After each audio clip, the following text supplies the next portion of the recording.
we have Mahesh Narayanan, the writer, director, and editor of Patriot. കുറ്റപ്പെടുത്തുന്നവരോട് തള്ളി പറയുന്നവരോട് ധൈര്യത്തോടെ തിരിച്ചു പറയാൻ Patriot.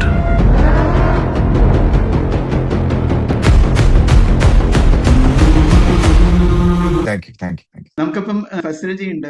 World cinema, world politics, world literature ഒക്കെ അത്രയും പഠിക്കുകയും അതിനെക്കുറിച്ച് പുസ്തകങ്ങൾ എഴുതുകയൊക്കെ ചെയ്യുന്ന ആളാണ്.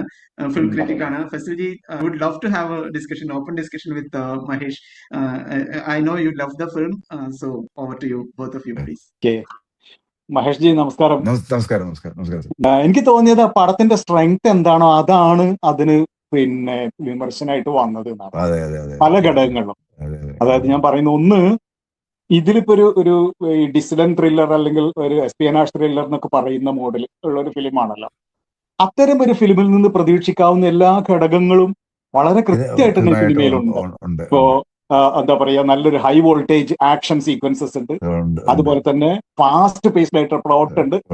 പ്ലോട്ട് ഡ്രിവൺ ആയിട്ടുള്ള ഒരു സ്ക്രിപ്റ്റിംഗും ഉണ്ട്. അതുപോലെ സൈഫൈ ഡിസ്റ്റോപ്പിയൻ കോണ്ടന്റ് ഉണ്ട്. പിന്നെ പീക്ക് ഓൺസംബിൾ കാസ്റ്റ് ഉണ്ട്. ഇതൊക്കെയാണ് ഇത്തരം ഒരു സിനിമയിൽ നമ്മൾ സാധാരണഗതിയിൽ പ്രതീക്ഷിക്കുന്നത്. ഈ ഇമോഷണൽ ഹുക്ക് എന്നുള്ളതിലേറെ ഈ ഫാസ്റ്റ് പേസ്ഡ് ആക്ഷന്റെ ഒക്കെ ആയിട്ടുള്ള ഒരു അഡ്രിനാലിൻ റേസ് ഒക്കെയാണ് ഇത്തരം സിനിമകളിൽ സാധാരണ പ്രതീക്ഷിക്കുക. ഇതൊക്കെയുള്ള ഒരു സിനിമക്ക് എന്തുകൊണ്ടായിരിക്കും ഇങ്ങനെയൊരു ഇത് വന്നത് ഞാൻ ആലോചിച്ചു. അപ്പൊ എനിക്ക് തോന്നിയത് ഈ ജോണർ ഫിഡലിറ്റി എന്ന് പറയുന്ന കാര്യം അംഗീകരിക്കാൻ നമ്മൾ ഒരുപാടൊക്കെ മുതിർന്നു എന്ന് പറയുന്ന മലയാളി ഓഡിയൻസ് ഇപ്പോഴും ആയിട്ടില്ല. ഇപ്പോഴും ആഗ്രഹിക്കുന്നത് ഈ മറ്റേ എല്ലാവരും പറയുന്ന ടോട്ടൽ പാക്കേജിങ് എന്ന് പറയുന്നത് എല്ലാവർക്കും വേണ്ടി. ജോണർ ഫിഡലിറ്റിയിലേക്ക് പോകുമ്പോൾ അത് പലപ്പോഴും ഓഡിയൻസിലേക്ക് അങ്ങോട്ട് എത്തുന്നില്ല, അല്ലെങ്കിൽ ഓഡിയൻസ് ഇപ്പോഴും അങ്ങോട്ട് ആയിട്ടില്ല എന്ന് എനിക്കൊരു തോന്നലുണ്ട്. അങ്ങനെ ഒരു തോന്നലിന് പ്രസക്തി ഉണ്ടോ നിങ്ങളുടെ ഒരു ഫിലിം? എനിക്ക് തോന്നുന്നു ഇതിനകത്ത് വലിയ രണ്ട് താരങ്ങളുടെ ഒരു ബാധ്യത, ആ താരങ്ങളെ താരങ്ങളായിട്ട് കാണാനാണ് ഇവർക്കും ഇഷ്ടം. അത് ആ റീയൂണിയന്റെ ഒക്കെ ഉള്ള ഒരു പ്രോസസ്സായിട്ട് ഇവർ കാണുമ്പോൾ. പക്ഷെ ഒരു പ്രശ്നം വരുമ്പോ ചോദിക്കാതെ സഹായിക്കുന്നതല്ലേ സാർ ഒരു ഫൗജിയുടെ രീതി. അപ്പൊ അവർക്ക് മനസ്സിലായിട്ട്, ഇപ്പം ഞാനിപ്പോ ഇതിന്റെ സിനിമ ഇറങ്ങി കഴിഞ്ഞിട്ട് രണ്ടുപേരോട് സംസാരിക്കുമ്പോഴും അവർ രണ്ടുപേരും പറയുന്നത് ഞങ്ങൾ ഇതിനകത്ത് മനസ്സിലായിട്ടാണ് അഭിനയിച്ചേക്കുന്നത്, ക്യാരക്ടേഴ്സ് ആയിട്ടാണ് അഭിനയിച്ചേക്കുന്നത്. അപ്പൊ അത് അക്സെപ്റ്റ് ചെയ്യാനുള്ള ഒരു ബുദ്ധിമുട്ട് വരുന്നുണ്ട്. അതൊരു വലിയ പ്രശ്നമായിട്ട് ഞാൻ മനസ്സിലാക്കുന്നുണ്ട് ഒരു സൈഡിൽ. രണ്ടാമത്തെ വശം സാർ നേരത്തെ പറഞ്ഞ പോലെ തന്നെ ഇതിനൊരു മാതൃകയില്ല, മുൻ മാതൃക മലയാളത്തിൽ എനിക്ക് കൊടുക്കാൻ പറ്റുന്നില്ല. അപ്പോ അങ്ങനെ അതൊരു വലിയ പ്രശ്നമായിട്ട് എനിക്ക് തോന്നുന്നുണ്ട്. അപ്പം ആൾക്കാർക്ക് ഇത് എന്തുപോലെ ഇരിക്കുന്നു, എന്താണ് ഇതിനകത്ത്, എങ്ങോട്ടാണ് ഇത് പോകുന്നത്, ആ ഒരു സംഭവം ചിലപ്പോൾ പ്രതീക്ഷിക്കുന്ന ചില സാധനങ്ങളായിരിക്കില്ല അവർക്ക് ഇത് കിട്ടുമ്പോൾ ഉണ്ടാവുന്നത്. അതിന്റെ ഒരു പ്രശ്നം ഉണ്ടാവാം എന്ന് എനിക്ക് തോന്നുന്നു. അതിൽ ഈ ഇമോഷണൽ ഹുക്ക് ഇല്ല എന്നുള്ളതായിരുന്നു പലരും പറഞ്ഞൊരു വിമർശനം. പക്ഷെ എനിക്ക് തോന്നിയത് ഇത് പലപ്പോഴും എന്താ പറഞ്ഞാൽ ഇമോഷണലി ഡ്രെയിനിങ് ആയിട്ടുള്ളത് കാണാൻ ആളുകൾ തയ്യാറല്ല. ഇമോഷൻ ഇപ്പൊ ഒരു ഇതായിട്ട് എനിക്ക് ഈ ഫിലിം കണ്ടപ്പോ തോന്നി. ഇപ്പൊ ഫസ്റ്റ് ഹാഫിന്റെ വരുന്ന ഒരു ക്ലൈമാക്സ്, അത് പടത്തിന്റെ സ്ട്രക്ചർ മറ്റൊന്നാവുകയും അത് സെക്കൻഡ് ഹാഫിന്റെ ലാസ്റ്റിൽ വരികയും ചെയ്തിരുന്നെങ്കിൽ പടത്തിന് കിട്ടുന്ന അപ്രീസിയേഷന്റെ ലെവലിൽ ചിലപ്പോൾ വ്യത്യസ്തമായിരുന്നു എനിക്ക് തോന്നി. കാരണം സസ്റ്റെയിൻ ചെയ്തുകൊണ്ടുള്ള ഒരു ഹൈ ഇമോഷണൽ കണ്ടന്റ് ആളുകൾക്ക് വയ്യ. പതുക്കെ കയറി ഒരു കഥാർസിസ് പോലെ അവസാനത്തിൽ ഒരു ഭയങ്കര എക്സ്പ്ലോഷൻ ഒക്കെ ആണെങ്കിൽ വലിയൊരു നിറവോട് കൂടെ അപ്പം ഇറങ്ങി പോരുക എന്നുള്ളത്. പക്ഷെ അത് പലപ്പോഴും നമുക്ക് പിന്നെ ഇത്തരം സിനിമകളിൽ കാണാൻ കഴിയാറില്ല. അത് ആ ഒരേ ഒരു പേസിൽ തന്നെ പോകുന്നത് പലപ്പോഴും ഉണ്ടായിട്ടുണ്ട്. അതൊരു പ്രശ്നമായിട്ട് തോന്നിയോ? അല്ല, എനിക്ക് അങ്ങനെ സാർ, ഇപ്പോഴും ഞാൻ അതിനകത്ത് അങ്ങനെ വിശ്വസിക്കുന്നില്ല. ഞാൻ വിശ്വസിക്കുന്നത് എനിക്ക് ഈ ചെയ്തിരിക്കുന്ന സാധനത്തിനകത്ത് എവിടെ ഒരു ഹൈ ഉണ്ടെന്നുള്ളതാണ് ഞാൻ വിശ്വസിക്കുന്നത്. ആ ഹൈ കാണാൻ പറ്റാതെ പോകുന്നുണ്ടോ എന്നുള്ളത് ഒരു തോന്നലുണ്ടാവുന്നുണ്ട് എനിക്ക്. ഇപ്പൊ സാറ് പറഞ്ഞിട്ടുണ്ടല്ലോ, ഇതിനകത്ത് എല്ലാ തരത്തിലുള്ള അഡ്രിനാലിനും ഉണ്ട്, എല്ലാ തരത്തിലുള്ള സാധനങ്ങളും കൊടുത്തിട്ടുണ്ട്. എന്നിട്ട് പോലും അത് ചിലപ്പോൾ കാണാൻ പറ്റാതെ പോകുന്നുണ്ടെങ്കിൽ എനിക്കത് മനസ്സിലാവുന്നില്ല എന്നുള്ളതാണ്.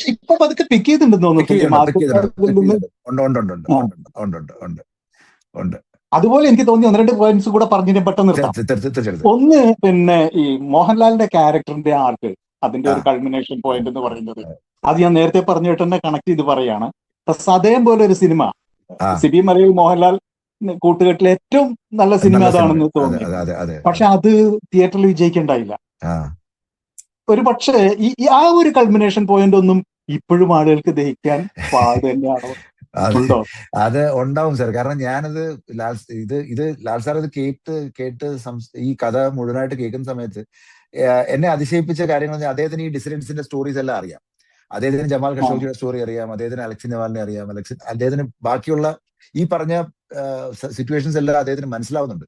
ഇത് മനസ്സിലാക്കിക്കൊണ്ട് തന്നെ അദ്ദേഹം ഈ റഹീമിന്റെ ക്യാരക്ടറിലേക്ക് എത്തുമ്പോഴും ആ ക്യാരക്ടറിന്റെ ആർക്ക് മുഴുവനായിട്ട് കേട്ട് തീർന്നതിന് ശേഷം ആ ഒരു ഈ പറഞ്ഞ കൾമിനേഷന്റെ ഏരിയയിൽ എത്തിയ സമയത്ത് അദ്ദേഹം തന്നെ പറഞ്ഞു കുറച്ചു കാലം ഇങ്ങനെ ചെയ്തിട്ട്, അപ്പോ ചെയ്ത് നോക്കാം, നമുക്ക് നോക്കാം എങ്ങനെ ഉണ്ടെന്ന് നോക്കാം എന്നുള്ള ഒരു ഇതിലാണ് പറഞ്ഞത്. അപ്പൊ അതൊരു സ്റ്റാർ ബാഗേജ് പ്രശ്നമാവുന്നുണ്ടോ ആളുകൾക്ക്? അല്ല അപ്പോ അദ്ദേഹത്തിന് ആ പ്രശ്നം ഉണ്ടാവുന്നില്ല, അദ്ദേഹത്തിനില്ല. അപ്പൊ എന്താ സംഭവം എന്ന് വെച്ച് കഴിഞ്ഞാല് ചിലപ്പോ ചിലരെന്നോട് വളരെ നിശിതമായിട്ട് വിമർശിച്ച് ഒരുപാട് ആളുകൾ പറഞ്ഞത് നിങ്ങൾ അങ്ങനെ ചെയ്തത് കൊണ്ടാണ് ഇതിന് ഏറ്റവും വലിയ നെഗറ്റീവ് ഉണ്ടാവാൻ പോകുന്നത്. അത് നമ്മൾ വർക്കിംഗ് സമയത്തല്ല, പിന്നീട് ഞാൻ പറയുന്നത് പടം തിയേറ്ററിൽ വന്നതിന് ശേഷമുള്ള സംഭവങ്ങളാണ് ഈ പറയുന്നത്. ഇതിന്റെ തന്നെ മറ്റൊരു എക്സ്റ്റൻഷൻ വില്ലൻ ക്യാരക്ടേഴ്സിന്റെ രണ്ട് ക്യാരക്ടേഴ്സിന്റെയും അന്ത്യം, അത് വലിയ ഇമോഷണൽ എംപതി സൃഷ്ടിച്ചില്ല എന്ന് പറഞ്ഞിട്ട് ഒരു വിമർശനം കണ്ടു ചിലടത്ത്. പക്ഷെ എനിക്ക് തോന്നി അതാണ് ഈ പടത്തിന്റെ ഏറ്റവും നല്ല ഹൈലൈറ്റ് എന്നാണ്. അങ്ങനെ തോന്നാൻ കാരണം എംപതി അർഹിക്കുന്ന ക്യാരക്ടേഴ്സ് അല്ല ഒരിക്കലും. അവരുടെ ആ അന്ത്യത്തിന് അതിന്റെ അസംബന്ധവും അതിന്റെ ഒരു പിന്നെ എന്താ പറയുക ശൂന്യതയും വെച്ച് തന്നെയാണ് അടയാളപ്പെടുത്തുന്നത്. അങ്ങനത്തെ ക്യാരക്ടേഴ്സ് ആണത്. പക്ഷെ നമ്മുടെ ഓഡിയൻസിന്റെ ഒരു പ്രശ്നം, ഇപ്പൊ മമ്മൂട്ടിയും പാർവതിയും ഒക്കെ ആ ഒരു വിവാദം വിട്ടിട്ട് ഒരുപാട് കാലമായി. പക്ഷെ നമ്മുടെ സോഷ്യൽ മീഡിയ ഇപ്പോഴും അതും കടിച്ചു തൂങ്ങിക്കൊണ്ട് നിൽക്കുകയാണ്. അത്തരം ബാഗേജുകൾ വിടാൻ ഈ പറയുന്ന IFFK ഒക്കെ പാരമ്പര്യം ഉണ്ടായിട്ടും പറ്റാത്തത് കൊണ്ടായിരിക്കും ഇവർ ഈ എമ്പതി പ്രശ്നമൊക്കെ ഇപ്പോഴും പറഞ്ഞുകൊണ്ടിരിക്കുന്നത്. നമ്മൾ അവരെ കുറ്റം പറയാൻ പറ്റത്തില്ല സാർ. കാരണം ചിലപ്പോൾ അവരുടെ എക്സ്പെക്ടേഷൻ ചിലപ്പോൾ വേറെ രീതിയിലായിരിക്കാം നമ്മൾ കണ്ട് ശീലിച്ച. പക്ഷെ കമലഹാസൻ സാർ താങ്കളോട് ചോദിക്കണ്ടായി എന്ന് പറഞ്ഞു, മലയാളി ഓഡിയൻസ് അല്ലേ ഇതെന്ന് ചോദിക്കണ്ടായി. അപ്പൊ അവിടെ ഡിസ്കണക്ട് ഉണ്ട്, ചെറുതായിട്ടുണ്ട്. ഓക്കെ. പിന്നെ ഞാൻ പിന്നെ ഈ സ്ക്രീൻ ടൈമിനെ കുറിച്ച് പറഞ്ഞു, അതും എനിക്കൊരു വിചിത്രമായി തോന്നിയ ഒരു കാര്യം. ഇതൊക്കെ ഞാൻ എന്റെ കൊമന്റ്സ് പറയട്ടെ, കാരണം അതൊക്കെ മിക്കവാറൊക്കെ നിങ്ങൾ ചർച്ച ചെയ്ത് കഴിഞ്ഞു. ഓരോ സ്റ്റാർ പെർഫോമേഴ്സിനും വേണ്ടത്ര പെർഫോം ചെയ്യാൻ സമയം കിട്ടിയില്ല എന്നൊക്കെ പറയുന്നത് 3 മണിക്കൂർ ദൈർഘ്യമുള്ള ഒരു സിനിമയെ കുറിച്ചാണ് പറയുന്നത്. ഒരു തമാശയില്ലേ? അതെ ഉണ്ട്. കാരണം എല്ലാവർക്കും ഉള്ള സ്ക്രീൻ സ്പേസ് കൊടുത്തിട്ടുണ്ടെന്നുള്ളതാണ് ഞാൻ വിശ്വസിക്കുന്നത് ഇതിനകത്തുള്ളത്. പിന്നെ ചിലരുടെ പ്രശ്നം എനിക്കൊന്ന് ചിലർ എക്സ്പെക്ട് ചെയ്തത് ഈ പറഞ്ഞ പോലെ ഒരു കംപ്ലീറ്റ് മമ്മൂട്ടി മോഹൻലാൽ സിനിമ എന്നുള്ള ലെവലിലാണ്. പക്ഷെ അവർ തന്നെ പറഞ്ഞു ഞങ്ങളിത് അങ്ങനെ ഒരു കൈകോർത്ത് നിന്ന് ചെയ്യുന്ന ഒരു സിനിമയല്ല ഇത്, അല്ലെങ്കിൽ അങ്ങനത്തെ ഒരു സിനിമയായിട്ടല്ല ഞങ്ങൾ വരുന്നത്. ഞങ്ങൾ കുറച്ചുകൂടെ ഒരു പ്ലോട്ടിനെ കേന്ദ്രീകരിച്ചൊരു സിനിമയ്ക്കകത്ത് ഞങ്ങൾ ആക്ടേഴ്സ് ആയിട്ട് വരുന്നതാണെന്നുള്ളത് അവർ പറഞ്ഞു. പക്ഷെ എനിക്കൊന്നും ഈ പറഞ്ഞ പോലെ ചില അവരുടെ ആരാധകർക്ക് ചിലപ്പോൾ അതിനകത്ത് അങ്ങനെ ഉണ്ടാവുമായിരിക്കും. ഞാൻ അവസാനമായിട്ട് ഒരൊറ്റ കാര്യം കൂടെ പറഞ്ഞോട്ടെ. അത് ഈ ടെക്നിക്കലി ചില ലൂപ്പ് ഹോൾസ് ഒക്കെയാണെന്ന് പലരും അത് എന്നെ പോലെ ഒരാൾക്ക് മനസ്സിലാവുന്ന കാര്യമല്ല. പക്ഷെ ഞാൻ ചോദിക്കുന്നത് ഈ കലയിലേക്ക് ഒരു പിന്നെ ഒരു പ്രത്യേക അനുഭവത്തെയോ ഒക്കെ കൊണ്ടുവരുന്ന സ്വാഭാവികമായിട്ടും കുറച്ച് സമയം എടുത്തിട്ടാണല്ലോ. തീർച്ചയായിട്ടും. ഞാൻ ഏതോ ഒരു കുറച്ച് കേമപ്പെട്ട ഒരാളത് വായിച്ചത് ഇത്തരം കാര്യങ്ങളൊക്കെ കുറെ മുമ്പേ വിട്ടതല്ലേ എന്നുള്ളൊരു മട്ടത്തിൽ. അപ്പം അയാളോട് ആരും ചോദിക്കുന്നില്ല, എന്നിട്ട് പിന്നെ എന്ത് നിങ്ങൾ അന്നൊരു സിനിമ എടുക്കാറുണ്ട് ഇതെന്ന് ആരും ചോദിക്കുന്നില്ല. പക്ഷെ ഞാൻ പറയുന്നത് അനുഭവങ്ങൾ നമ്മൾ കലാസൃഷ്ടിയിലേക്ക് രൂപപ്പെടുത്തുന്ന എപ്പോഴും കുറച്ചൊക്കെ പിന്നിട്ടിട്ടും കൂടെയാണല്ലോ. അത് ശരിക്കും സിങ്ക് ഇൻ ചെയ്തതിന് ശേഷമാണല്ലോ. അത് അങ്ങനെ ചെയ്യുന്നതിൽ കുറെ കാര്യങ്ങൾ മുമ്പോട്ട് ചാടുന്നുണ്ടാവും.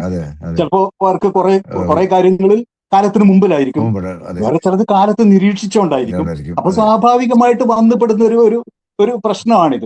ഞാൻ പറഞ്ഞു വരുന്നത് ഇത്രയേ ഉള്ളൂ. ഇപ്പം ലോക സിനിമകളൊക്കെ കാണുന്നവരാണ് നമ്മള്. അവിടെയൊക്കെ തന്നെ ഇത്തരം ഒരു ഡിസ്റ്റോപ്പിയൻ ഫിലിമൊക്കെ എടുക്കുമ്പോൾ പലപ്പോഴും പാസ്റ്റിൽ നിന്നുള്ള ചില അനുഭവങ്ങൾ അതിന്റെ ഒരു എക്സ്ട്രീമിലേക്ക് കൊണ്ടുപോയിട്ട് പ്രൊജക്ട് ചെയ്യാനുള്ള ചെയ്യും. ഇതിൽ പറയുന്ന ഭയങ്ങൾ മുഴുവൻ 100% അതേപോലെ സംഭവിക്കുന്നു എന്നുള്ളതല്ല. ഇത് ഒരു എക്സ്ട്രീമിൽ എത്തിയാൽ എന്ത് സംഭവിക്കാം? അതാണല്ലോ ഒരു ഡിസ്റ്റോപ്പിയൻ വിഷൻ എന്ന് പറയും. അത്തരം ഒരു സിനിമ എടുക്കുമ്പോൾ ഇത് കണക്ട് ആവാൻ പ്രയാസം ഉണ്ടാവുമെന്ന് നിങ്ങൾക്ക് തന്നെ തോന്നിയിരുന്നു? അല്ല, കണക്ട് ആവാൻ കാരണം ഇതിന്റെ അകത്ത് ഇപ്പൊ പറയുന്ന പല വിഷയങ്ങളും എഴുത്തിന്റെ സമയത്തും ഇതിന്റെ എക്സിക്യൂഷന്റെ സമയത്തും ഞങ്ങൾ കണ്ടോണ്ടിരിക്കുന്നതാണ്. ഇപ്പൊ ഞാൻ പറഞ്ഞത് ഇപ്പൊ ഇതിനകത്ത് ഈ പറഞ്ഞ ഇപ്പൊ ഈ ശക്തി എന്ന് പറഞ്ഞ കമ്പനിയുടെ ഒരു പ്രോഗ്രാം അത് നമ്മളിപ്പോ നമ്മുടെയൊക്കെ ഫോണുകളിൽ ഓൾറെഡി ഇത് വന്നു കഴിഞ്ഞു, ആ മെസ്സേജസ് വന്നു കഴിഞ്ഞു. അപ്പം ഇതിനൊക്കെ ഇപ്പൊ ഈ സോഷ്യൽ സ്കോർ എന്നൊക്കെ പറയുന്ന സാധനങ്ങൾ ആദ്യം ആൾക്കാർ പറഞ്ഞത് എന്താണ് ഈ സോഷ്യൽ സ്കോർ എന്ന് ഉദ്ദേശിക്കുന്നത് മനസ്സിലാവുന്നില്ല.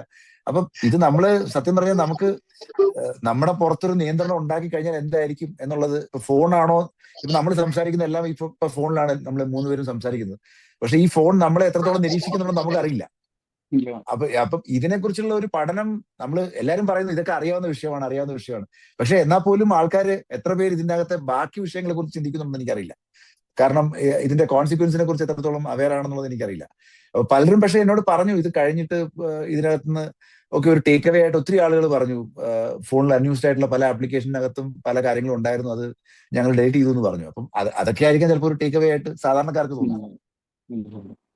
ഇത്രയൊക്കെയാണ് എനിക്ക് പെട്ടെന്ന് തോന്നിയിട്ടുള്ള കാര്യങ്ങൾ കേട്ടോ. പിന്നെ നിങ്ങൾ കുറെ ഡിസ്കസ് ചെയ്ത് തന്നെയാണ് ഇപ്പൊ നിങ്ങളോട് സംസാരിക്കാൻ കിട്ടിയ അവസരത്തിന് വലിയ ബിഗ് താങ്ക്സ് ഉണ്ട്. വളരെ സന്തോഷം. Thank you so much Mahesh. വരാൻ പോകുന്ന പ്രൊജക്ട്സ് എന്തൊക്കെയാണെന്ന് കൂടി പറഞ്ഞു.